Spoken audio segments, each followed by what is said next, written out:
Hi everyone, आज हम start करने वाले हैं यूनिट 4 जिसका नाम है केमिकल काइनेटिक्स और ये 5 मार्क्स का है। तो चलिए देखते हैं हम केमिकल काइनेटिक्स एक्चुअली है क्या है। तो सबसे पहले तो हमें पता होना चाहिए कि केमिकल काइनेटिक्स है क्या है। देखो, केमिकल काइनेटिक्स जो है ये फिज़िकल केमिस्ट्री की ब्रांच है। किसकी ब्रांच है? फिज़िकल केमिस्ट्री की। अब फिज़िकल केमिस्ट्री की ये ब्रांच है और ये ब्रांच किसके साथ डील करती है? ये डील करती है रेट ऑफ रिएक्शन के साथ। रेट ऑफ रिएक्शन ROR, ठीक है, रेट ऑफ रिएक्शन के साथ डील करती है। अब रेट ऑफ रिएक्शन क्या है? रेट ऑफ रिएक्शन होता है स्पीड ऑफ रिएक्शन, मतलब किस स्पीड से रिएक्शन जो है वो चलती है उसके साथ ये डील करती है। ठीक है, समझ आई? अब यहाँ तक तो हमने जान लिया कि फिज़िकल केमिस्ट्री की वो ब्रांच जो स्टडी करती है रेट ऑफ रिएक्शन या स्पीड ऑफ रिएक्शन, और क्या क्या डिस्कस करती है, और डिस्कस करती है वो उन फैक्टर्स को जो रेट ऑफ रिएक्शन को इफ़ेक्ट करते हैं। मतलब ऐसे कौन से फैक्टर्स हैं जो इफ़ेक्ट करते हैं रेट ऑफ रिएक्शन को, ठीक है। और उसके बाद और वो मैकेनिज़्म, वो रास्ता, मैकेनिज़्म क्या होता है? एक रास्ता होता है, वे होता है जिससे रिएक्शन प्रोसीड होती है। तो जैसे मान लो जम्मू से दिल्ली ट्रेन जा रही है, तो ट्रेन का एक पाथवे है वो जाने का, जम्मू टू दिल्ली, है ना, एक पाथवे से चल रही है। तो वैसे ही एक रिएक्शन जिस पाथवे से प्रोसीड होगी उसी को क्या बोला जाता है? मैकेनिज़्म, ठीक है। तो और मैकेनिज़्म जिसके थ्रू रिएक्शन जो है वो हो रही है उसी को बोला जाता है केमिकल काइनेटिक्स। तो एक बार फिर से मैं रिपीट कर देती हूँ, फिज़िकल केमिस्ट्री की वो ब्रांच जो स्टडी करती है rate of reaction. Rate of reaction का मतलब क्या होता है? Speed of reaction.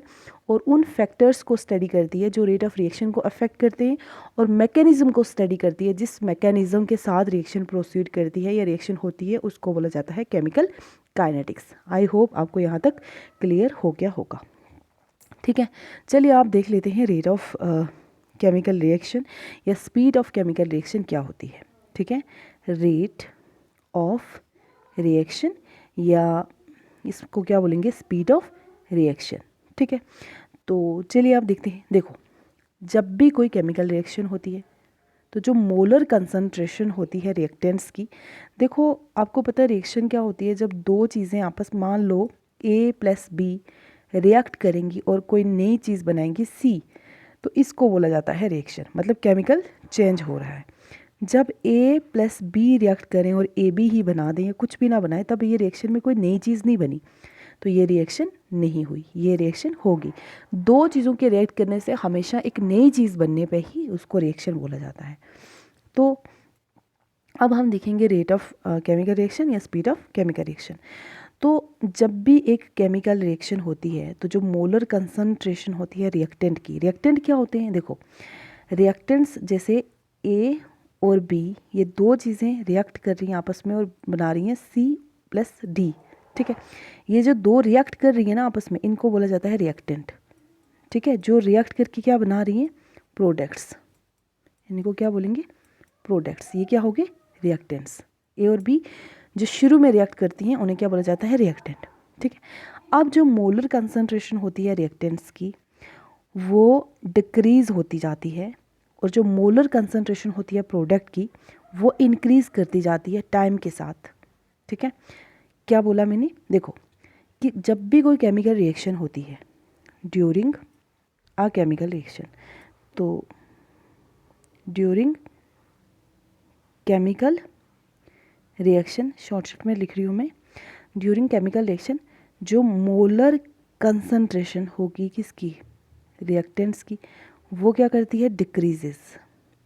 एंड जो molar concentration of product increases, ठीक है, विथ टाइम,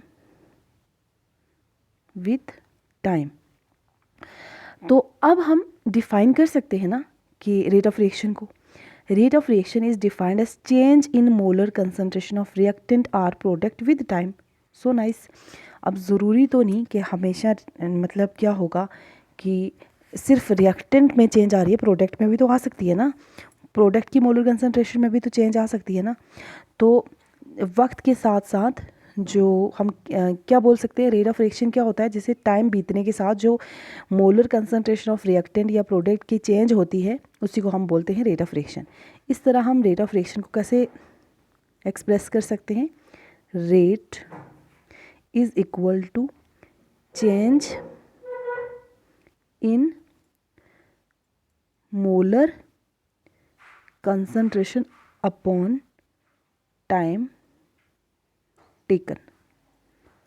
सॉरी एक्चुअली बहुत रफ लिखने हो रहे हैं, आई लॉस्ट माई पेन, तो जिसकी वजह से चलो गुजारा ही करना है, अभी फ़िलहाल आप गुजारा ही कर लें इससे, कोई बात नहीं, नेक्स्ट लेक्चर में इंशाल्लाह अच्छे से करेंगे। तो रेट क्या है, rate change in molar concentration upon time taken. अब वो change in molar concentration reactant की भी हो सकती है, प्रोडक्ट की भी हो सकती है, लेकिन मोस्टली क्या होता है ग्राफिकली हम देख लेते हैं। देखो जैसे ये concentration versus time, concentration versus time का हमारे पास एक ग्राफ है। तो यहाँ पर जो रिएक्टेंट की कंसंट्रेशन होती है ना, हमेशा वो डिक्रीज़ करती है। देखो यहाँ से शुरू हुआ और नीचे की तरफ डिक्रीज़ हो रहा है ना, तो रिएक्टेंट क्या कर रहे हैं, रिएक्टेंट की कंसंट्रेशन डिक्रीज़, और वहीं प्रोडक्ट की कंसंट्रेशन देखो नीचे से ऊपर जा रही है, तो ये इंक्रीज़ कर रही है, तो प्रोडक्ट की कंसंट्रेशन क्या करती है, इंक्रीज़ करती है। ठीक है, तो इसके आगे हम लेंगे कल नेक्स्ट के लेक्चर में इंशाल्लाह। आज के लिए इतना ही, थैंक यू।